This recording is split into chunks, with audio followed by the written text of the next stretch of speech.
pemilu kita di luar negeri ini unik. Kalau penyelenggara ad hoc saya baru sekali, jujur. Kenapa? Karena saya ada trauma, Mbak. Dan di sana saya pikir itu jumlah WNI-nya itu sedikit. Ternyata puluhan ribu di sana.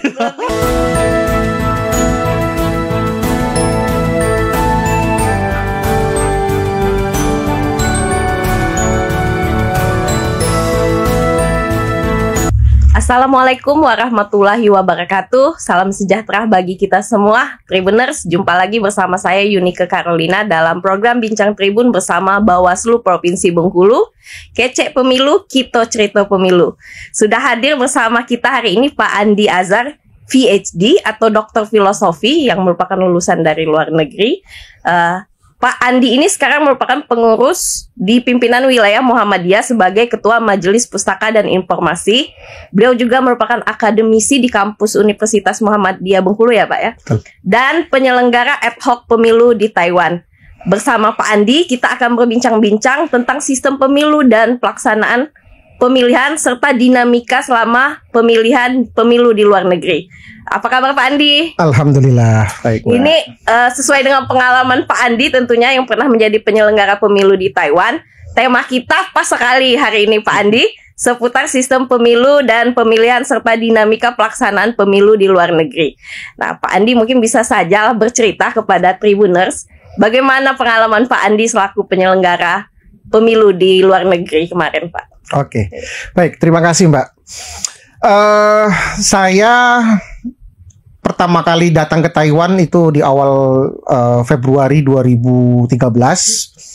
2013 akhir kami diamanahi oleh pemerintah untuk menjadi panitia pemilihan luar negeri. Itu nomenklatur resmi, nama resminya di Undang-Undang PPLN wilayah Taipei.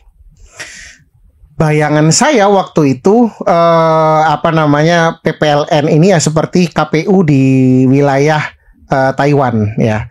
Nah, dinamikanya luar biasa. Pemilu kita di luar negeri ini unik karena menurut saya satu-satunya negara yang melaksanakan pemilihan di luar negeri itu yang dengan jumlah massa atau jumlah pemilih yang banyak itu cuma Indonesia rasa-rasanya. Nah, Taiwan sendiri tahun 2014 pemilu 2014 itu mata pilihnya 270.000 mata pilih resmi. Banyak, Pak. 270.000. Itu belum termasuk kaburan. Kaburan ini yang ilegal yang tadinya dia resmi, kemudian dia akhirnya melarikan diri dan sebagainya. Jumlahnya lumayan, itu di angka 30.000 kaburan kita. Itu udah berarti hampir 300.000 ini. Nah, itulah makanya jumlahnya luar biasa sekali. Dan di sana proses untuk pergantian orang itu cepat sekali. Setiap hari ada yang keluar, ada yang masuk. Jadi kalau di Indonesia kan mungkin sedikit dalam satu desa saja, misalkan paling hanya 1-2 orang saja ketika pemilu orangnya sudah tidak berada di daerah tersebut. Di luar negeri tidak. Setiap hari selalu ada WNI, baik itu mahasiswa maupun pekerja migran Indonesia yang selesai kontraknya atau lulus, sehingga jumlahnya itu selalu berganti. Makanya kemudian kita sidang pleno menetapkan 273.000 sekian lah waktu itu. Nah, ini membuat agak ternganga. Kenapa? Karena jumlahnya ini sudah hampir setara dengan beberapa kabupaten di Bengkulu ternyata. Oke, benar Pak. Lebih dari kabupaten malah ada. Itu dia makanya. Sehingga pemilu di Taiwan ini selalu menjadi salah satu indikator pelaksanaan pemilu Indonesia di luar negeri. Selain di Malaysia. Yang seingat saya yang menjadi indikator itu ada 3. Yang pertama adalah Malaysia, kedua adalah Taiwan, dan yang ketiga itu adalah Arab Saudi. Nah, 3 negara ini biasanya yang akan menjadi indikator untuk pemilu di luar negeri. Pasti ketika misalkan kita jelang-jelang pemilu, 3 negara ini yang selalu disorot. Bukan mengecilkan negara lain, tidak, tapi dari segi mata pilih 3 negara ini termasuk yang angkanya cukup besar. Bahkan Malaysia itu kan sampai jutaan. Sampai 1,5 atau 2 juta seingat saya waktu itu. Jadi selalu menjadi selalu menjadi sorotan pelaksanaan pemilu. Ini Pak Andi sendiri udah melalui berapa pemilu ini Pak jadi penyelenggara ad hoc di Taiwan? Kalau penyelenggara ad hoc saya baru sekali, jujur. Iya. Kenapa? Karena saya ada trauma, Mbak. Kenapa Pak Andi? Traumanya gimana? Oke, jadi 2013 kami diangkat, 2014 kami sudah melakukan sosialisasi dan sampai pelaksanaan pemilu. Nah, jelang-jelang pemilu saya pikir ya akan baik-baik saja. Ternyata luar biasa dinamikanya. HP saya yang menerima teror, ya kan? Jadi entah kesalahan apa kami diteror. Oh iya, nggak tahu itu. Alasannya macam-macam. Ada yang karena ada WNI yang tidak menerima kartu suara, surat suara, ya kan? Karena di Taiwan itu pelaksanaannya ada dua style, dua jalur. Yang pertama adalah jalur pos dan yang kedua adalah pemilihan langsung. Nah, jalur pos ini diambil jika alamat yang bersangkutan lokasinya jauh dari dari TPS. Jadi kami mendasarkan keputusan itu berdasarkan data yang kami dapat dari imigrasi. Waktu itu, nah ini uniknya gini.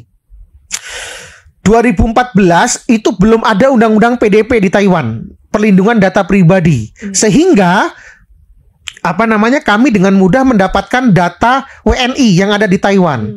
Ini berbeda dengan pemilu 2019. 2019 itu Taiwan sudah memiliki undang-undang PDP. Sehingga panitia pemilihan luar negeri tahun 2019 itu tidak mendapatkan akses data dari Kementerian Imigrasinya Taiwan. Alhasil yang terjadi apa? Yang terjadi 2019 data double, Mbak. Double. Jadi data double itu misalkan ada yang dia sudah memilih di ini tapi dia dapat surat suara. Iya. Banyak sekali mahasiswa Indonesia yang sudah tidak bekerja sudah tidak di Taiwan mendapatkan surat suara dan itu dikirimkan ke kampus. Bayangkan Mbak, misalkan satu kampus itu ada 300 mahasiswa, 200-nya ini mahasiswa lama udah lulus. Iya kan? Tapi kemudian masih dapat suara-suara. Kalau nakal kan bisa saja dicoblosin terus semuanya. Gimana kemarin Pak akhirnya disingkirkan atau? Nah, itu yang sempat saya ungkap, sempat saya tulis dalam artikel opini di media massa dan waktu itu saya kirimkan ke salah satu komisioner dan beliau sampaikan akan ditindaklanjuti. Saya tidak tahu apakah bagaimana tidak lanjutnya, cuma 2019 saya tidak menjadi panitia. Nah, kembali ke tahun 2014 itu selain mendapatkan teror, itu mendapatkan tekanan luar biasa. Ya, mohon maaf, waktu itu kami statusnya sebagai mahasiswa. Terus yang kedua, kami punya kewajiban menyelesaikan studi kami. Nah, tapi tekanan pekerjaan luar biasa. Belum lagi mohon maaf ya, jam kerjanya itu menurut saya juga ini tidak diatur secara detail sehingga kami kelelahan luar biasa. Dan yang menurut saya juga sedikit lebih over itu terkait dengan mekanisme penghitungan suara. Gimana? Jadi untuk di luar negeri itu kan surat suara hanya boleh dihitung oleh PPLN. PPLN yang ada di kedutaan. Betul. Terutama itu untuk yang surat suara dari jalur pos. Jalur pos. Nah, kalau dia yang TPS kita dibantu oleh teman-teman KPPSLN. KPPS. Nah, tapi kalau untuk yang jalur pos, jadi yang paling besar porsinya. Seingat saya waktu itu hampir 70% dari suara itu adalah lewat jalur pos. Jalur pos. Jadi dari 270.000 itu 70%-nya itu lewat jalur pos dan itu hanya boleh dihitung oleh PPLN. Di mana jumlah anggota PPLN itu cuma 5 orang komisioner ditambah 2 orang sekretariat. 7 dong. 7 orang dan itu harus menghitung hampir 160.000. Wah, banyak. Dan itu kami harus selesai dengan tenggat waktu karena jadi kami harus menghitung itu waktu itu tanggal 14 April kalau saya nggak salah, 14 April 2014 ya. Dan itu harus selesai untuk rekapitulasi di Jakarta itu sebelum tanggal 25 atau tanggal berapa saya lupa. Jadi kami hanya punya waktu sekian hari. Sekitar seminggu itu. Betul. Dengan orang cuma 7 orang. 7 orang. kartu kertas suaranya ada 170 ribuan. Betul. Gitu, kan? Itu gimana Mbak rasanya? saya ingat di kantor itu saya berangkat jam 8 pagi. Pulang itu sudah jam 1 atau jam 2 malam. Itu saja selama 1 minggu. Ada yang sakit nggak sih Pak waktu itu? Kalau sudah meriang-meriang sudah ada, tapi gimana kalau yang satu sakit pasti akan melambat penghitungannya, sedangkan kami ditarget untuk selesai. Selesai ya Pak. Jadi ada berapa TPS ini kemarin Pak? Kalau yang untuk langsung ini kalau TPS itu kalau saya tidak salah TPS? ada 33 atau berapa? Nggak nyampe 40 kayaknya seingat saya. Ada tahun 2014 itu, dan itu banyak juga itu Pak. lumayan karena Taiwan ini negaranya luas, penduduknya aja mereka 23 juta. Iya. Dan ada dua pulau yaitu Pulau Penghu dan Pulau Kinmen, itu berada di pulau terluar ya, kalau di sini kayak Enggano gitu. Iya. Dan di sana saya pikir itu jumlah WNI-nya itu sedikit. Ternyata puluhan ribu di sana. Lebih Pulau Enggano, Pak. Itulah makanya saya ketika datang ke sana, karena saya ditugaskan untuk mensosialisasikan pemilu di mereka. Dan itu Mbak, yang di 2 pulau itu mayoritas adalah para nelayan. Jadi warga negara Indonesia yang bekerja di sana sebagai ABK.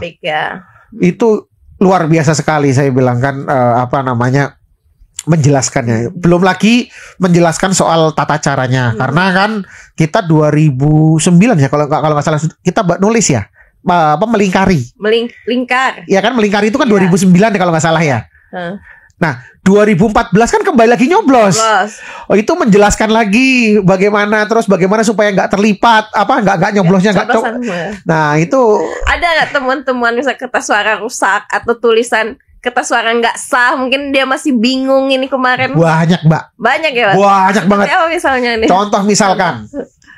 Jadi luar negeri ini kan masuknya Dapil 2 Jakarta. Dapil 2 Jakarta. Sedangkan yang bekerja di Taiwan itu mayoritas dari berbagai daerah. Kantong-kantong TKI itu ada di Jawa Timur, Jawa Tengah, NTB, Lampung, Jawa Barat. Nah, itu kan dari berbagai macam kabupaten. Yang mereka bingung itu kok nggak ada caleg dari daerah saya.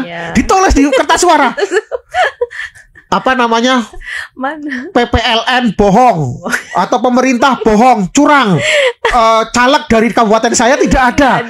Ya Allah, saya bilang udah nggak sah artinya itu ya. Sudah pasti nggak sah, itu kan ada coretan itu sudah nggak boleh lagi. Makanya kadang kami waktu evaluasi apa kami yang salah sosialisasinya, tapi juga ya saya juga nggak menyalahkan teman-teman atau kita di PPLN yang, karena kami hanya 7 orang harus mensosialisasikan kepada 270.000 orang. Banyak perbandingannya. Memastikan mereka paham bahwa mereka itu tidak milih untuk daerahnya. Bagi mereka bilangnya gini, orang Jawa Tengah kok disuruh milih orang Jakarta, ya nggak nyambung, nanti aspirasi kami gimana. Padahal yang dipilih ini DPR RI ya Pak? Betul, Presiden sama DPR RI ya, untuk di luar negeri Pak ya. Betul Pak. Oke, tapi untuk DPR RI ini khusus yang Dapil 2 Jakarta, nggak mengakomodir daerah-daerah lain. Nah, makanya banyak sekali yang protes gitu. Nah, uniknya ada beberapa caleg yang melihat bahwa dapil luar negeri ini nggak banyak digarap, dan jadi saya sebut saja namanya, misalkan Hidayat Nur Wahid. Oh, itu menang itu Mbak, Hidayat Nur Wahid. Terus Masinton yang PDIP itu kan dulu di Dapil 2 Jakarta. Terus ada 1 atau 2 lagi, karena waktu itu yang terpilih kalau nggak salah 1 atau 2 gitu. Nah, itu mereka memang punya tim sukses, ada datang ke sana sosialisasi. Dan ya jadi ketika penghitungan nampak sekali bahwa yang datang ke Taiwan itu memang yang mendapatkan suara. Makanya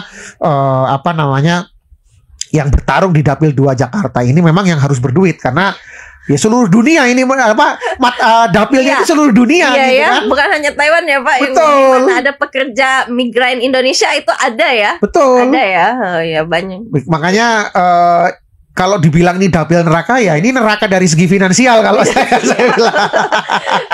Dapil luar negeri ya. Betul, istilahnya dapil 2. Dapil luar negeri.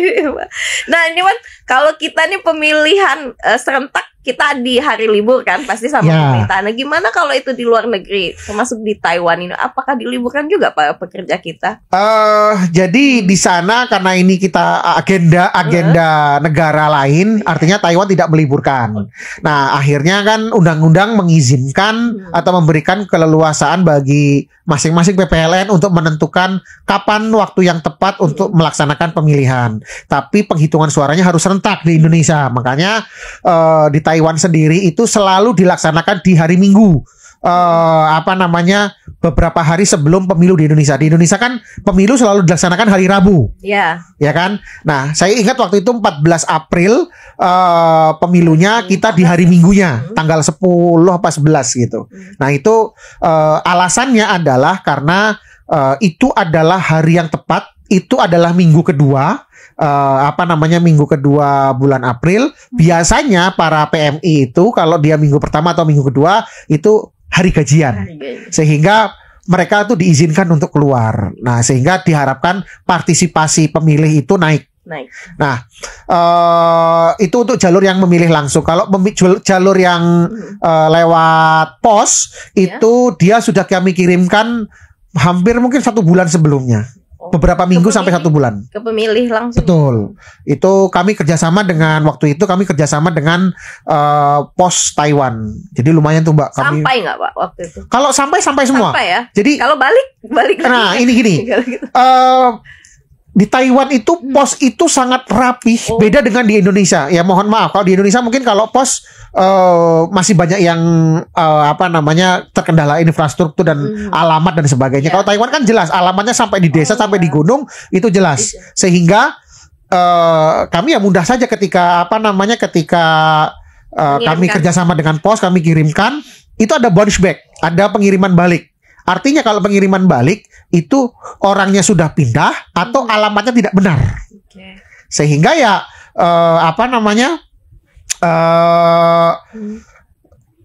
surat-surat yang kembali ya sudah tinggal kita tandai saja ini bounce back kan nggak boleh digunakan lagi kan karena kita sudah berusaha untuk mengirimkan dan yang seperti ini kami banyak diprotes Mbak sama WNI itu diprotes katanya Pak kok saya saya bukan ilegal loh kok saya nggak dapat kartu suara gitu surat suara ini mana kami nggak dapat lah gimana mau dapat mbaknya terdaftarnya di mana tinggalnya di mana bisa jadi mungkin ada TPS langsung dia terdata di TPS-nya. Nah yang seperti itu ada juga mungkin 1-2 tapi yang banyak itu jadi begini kalau di Taiwan aturannya ketika kita pindah tempat tinggal itu kita harus mengupdate identitas kita. Nah permasalahannya kadang orang Indonesia ini malas mengupdate identitas sehingga ketika kita pindah tempat kerja, tempat tinggal itu kita tidak mengupdate lagi tempat tinggalnya ya. Kita hanya berdasarkan data yang dimiliki oleh pemerintah Taiwan waktu itu. Oke. Ini Pak, berarti kalau saya dengar ini 2014 berarti zaman Pak Andi masih mahasiswa ya waktu Betul. itu S2 ya. S2. Nah, ada syarat untuk jadi penyelenggara ini ada nggak Pak syarat atau memang daftar aja kita waktu itu? Syarat seperti yang ditentukan oleh undang-undang karena di sana juga jelas persyaratannya. Yang kedua adalah dia ada pertimbangan-pertimbangan lain selain pertimbangan di undang-undang itu terkait dengan keterwakilan kelompok bahasanya lah. Ya mungkin ini bahasa mudahnya. Jadi ada tokoh-tokoh yang kita ambil dari mahasiswa, ada yang dari pekerja migran. Kebetulan waktu itu saya sekjen Perhimpunan Pelajar Indonesia di Taiwan. Nah, mungkin kami ditugaskan mewakili unsur mahasiswa untuk menjadi pelaksana pemilu seperti itu. Sebenarnya bisa siapapun bisa ya kalau siapapun bisa sebenarnya. Kalau lagi di luar negeri mau. Betul, karena ini terbuka untuk siapa. Mungkin tapi ya itu tadi ada pertimbangan-pertimbangan lain yang kemudian yang diharapkan itu mampu memberikan tail effect sehingga meningkatkan partisipasi pemilih. Ya sederhananya mungkin begini, kalau pimpinan perhimpunan pelajarnya kita tarik jadi penyelenggara, diharapkan partisipasi mahasiswa Indonesia di luar negeri atau di Taiwan itu bisa meningkat. Tinggi ya. Nah, karena kan kita kan punya jalur komunikasi dengan pimpinan-pimpinan mahasiswa di berbagai kampus. Nah, ini yang diharapkan mampu mendongkrak jumlah pemilih. Untuk Seperti itu. partisipasi pemilih kemarin di Taiwan itu lumayan tinggi atau? 2014 itu partisipasi yang surat suaranya yang memilih langsung dan memilih langsung dan melalui pos itu kalau saya tidak salah di angka 40 apa ya waktu itu. Lumayan, Pak. Ya lumayan Iya, karena antusias masyarakatnya. dengan segala keterbatasan yang ada ya kita harus banyak maklum. Memang kalau kita mentarget 70% agak kurang rasional karena mengingat waktu pemilihan yang terlalu sempit untuk sosialisasi. Kemudian yang kedua ada perubahan-perubahan pelaksanaan dari yang tadinya melingkari menjadi mencoblos. Kemudian dari segi dapil itu harus kita menjelaskan. Ini Pak, tadi kita udah berbicara tentang sistem pemilu Indonesia ya di luar negeri. Nah, kalau boleh tahu nih Pak, Pak Andi berapa lama di Taiwan? 8 tahun 8 ya? tahun 8 saya. tahun ya. Tentu pernah juga dong melihat pemilu langsung di Taiwan. Itu bisa diceritakan sedikit dan apa bedanya mungkin Pak dengan pemilu kita? Oke. Ada nggak yang perlu dicontoh misalnya? Saya beberapa kali merasakan langsung melihat langsung proses pemilu yang ada di Taiwan dan sempat juga bertemu dengan calon presidennya. Yang pertama ada perbedaan signifikan dari segi periodisasi. Kalau di Taiwan itu sangat American style. Mereka 4 tahun satu kali periode kepresidenan. Yang kedua partai ini sangat sama seperti di Amerika. Amerika kan kita mengenal ada Partai Republik dan Partai Demokrat. Tapi sebenarnya ada partai-partai lain gitu kan. Nah, Taiwan itu juga sama. Partai utamanya itu ada 2 sebenarnya. Kuomintang sama DPP.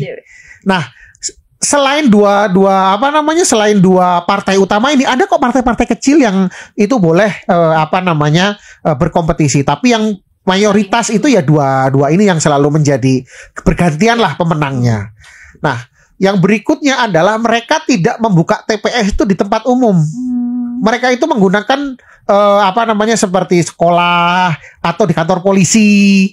Fasilitas publik ya. Nah, jadi fasilitas publik memang yang digunakan. Kalau kita kan ya mohon maaf, kadang ada yang di warung, ada yang di rumah Pak RT gitu. Di sana enggak, di sana memang harus di tempat-tempat publik. Yang kedua, antusiasme pemilu itu tidak seperti di Indonesia yang banyak yang diehardnya. Ya kan, kalau Taiwan tuh ya biasa-biasa aja gitu. Kalau di Indonesia kan luar biasa diehardnya gitu kan. Nah, di Taiwan itu kalau kampanye menurut saya kurang kreatif, masih jauh lebih kreatif Indonesia. Kalau kreatif lebih luar biasa orang Indonesia. Calon-calon kita lebih kreatif orang Indonesia. Taiwan itu paling hanya sekedar pemilu akbar terus kemudian pasang banner di gedung. Terus tapi ada satu hal yang menurut saya yang mungkin kita bisa belajar. Contohnya mereka itu para calon itu mereka membuat kayak motor dan mobil, Mbak. Kemudian memasang pengeras suara setiap hari berputar-putar. Pilih. Ya, jadi tidak perlu calonnya yang ini tapi diputar rekaman. Itu setiap hari mobil itu muter-muter. Itu banyak relawan yang seperti itu. Terus serangan fajar. Nah, ini. Gimana nih Pak serangan money politiknya di luar negeri? Saya tidak melihat itu. Enggak ya? Saya tidak melihat itu. Saya sempat berdiskusi dengan profesor saya. Taiwan ini memiliki bahasanya ya, memiliki sifat yang atau integritas yang memang sudah diajarkan sejak lahir. Mereka lebih baik nggak milih kok daripada harus menerima uang yang seperti itu. Jadi money politik itu di dalam kaitannya dengan suap, serangan fajar dan sebagainya itu di sana memang nggak sangat kecil sekali. Kalaupun ada ya sangat kecil banget gitu, Mbak. Sehingga ya menurut saya ini juga ya justifikasi atau legitimasi hasil pemilunya, makanya di sana itu nggak. Ya kalau kita kan ya mohon maaf, bentar-bentar kita kan gugat. Kalah tuh pasti gugat gitu. Kalau di sana enggak. Kalah ya kalah aja. Ketika sudah 1 hari pemilihan dan penghitungannya di sana cepat. Dia sistem coblos juga atau Sama, dia sistem coblos juga. Iya. Belum sampai yang elektronik. Belum ya. Tapi penghitungannya cepat. Satu hari itu sudah dapat hasil. Dan yang saya alami, yang saya lihat di sana itu, saya perhatikan ketika satu hari sudah keluar pemilihan, misalkan ya si calon presiden A dapat suara 52%, yang satunya 48%. Ya udah langsung gentle. Selamat gitu, Mbak. Gitu ya. Jadi nggak kayak kita, ini kan selalu ditunda, ada gugatan ke MK gitu kan. Ya, kita tunggu dulu. Memang dari segi kematangan demokrasi, saya melihat Taiwan jauh lebih matang. Ya, tapi dari segi kreativitas jangan diragukan. Sangat kreatif, Mbak. Sangat kreatif sekali. Iya. Ini yang nilai plusnya dari Indonesia. Sekali Pak Andi berbagi tentang pengalamannya. Ini Pak, ada pesan terakhir atau closing statement untuk Tribuners. Ya Pak, ada. Silakan disampaikan terkait dengan pemilu. Terkait pemilu yang kemarin ataupun yang akan datang. Oke, pemilu ini adalah kontestasi 5 tahunan. Ini sebagai cara kita untuk memilih pemimpin, memilih wakil. Jangan jadikan pemilu ini sebagai sebagai pemicu kita untuk berkonflik, pecah, kemudian atau bermusuhan. Ya, pemilu hanya sekedar kontestasi biasa. Yang namanya kontestasi pasti ada yang menang, ada yang kalah, ada yang terpilih, ada yang tidak terpilih. Ya, anggap itu sebagai sebuah hal yang wajar dalam dunia demokrasi yang memang kita sudah kita sudah sepakat bahwa Indonesia memilih jalan sebagai negara demokrasi. Ya, sebagai sebuah negara demokrasi tentu pemilu adalah, ya bahasanya hajatan 5 tahunan lah, hajatan biasa kayak kita kalau misalkan ya nikahan biasa gitu. Artinya sesuatu yang biasa kita anggap. Jangan jadikan kemudian mentang-mentang calonnya tidak terpilih akhirnya musuhan dengan keluarga, dengan teman. Jangan jadikan seperti itu. Kita perlu belajar terus meningkatkan kematangan kita dalam berdemokrasi. Kematangan demokrasi bisa didapat dari pengalaman, bisa juga belajar dari pengalaman orang lain. Karena bagaimanapun kita nih yang muda, kitalah yang nantinya yang akan ada di sana. Artinya dalam artian kita yang akan ada berada di puncak dalam sebuah siklus kehidupan kan selalu berputar. Yang tua yang saat ini ada sebagai yang memimpin atau kita yang diutamakan, nanti suatu saat kita yang akan menggantikan. Nah, tentu sebelum kita mungkin nanti suatu saat ada teman-teman di sini yang berkesempatan menjadi calon anggota legislatif, calon kepala daerah atau bahkan mungkin calon presiden gitu kan, sebelum kita sampai di tahap itu, matangkanlah dulu ego kita, matangkan dulu pemahaman kita terhadap proses demokrasi. Apapun itu sebenarnya ujung-ujung dari demokrasi, proses pemilihan dalam demokrasi ini adalah untuk bersama-sama memajukan daerah dan mensejahterakan masyarakat. Jadi teman-teman sekalian, jadikan pemilu ini sebagai wadah kita untuk mencari, untuk memunculkan, untuk memilih calon-calon terbaik yang nanti akan memimpin kita untuk memajukan dan mensejahterakan masyarakat. Demikian, Mbak. Baik, sudah Pak Andi, sudah panjang ngobrolan kita ini tentang seputar pemilu di luar negeri.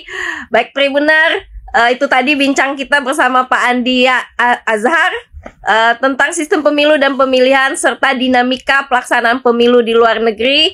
Bincang yang seru karena ya Pak Andi ini menceritakan pengalamannya sebagai penyelenggara ad hoc pemilu di luar negeri. Saya Yunike Carolina selaku host pamit undur diri. Sampai jumpa di program Bincang Tribun selanjutnya. Assalamualaikum warahmatullahi wabarakatuh. Waalaikumsalam warahmatullahi wabarakatuh.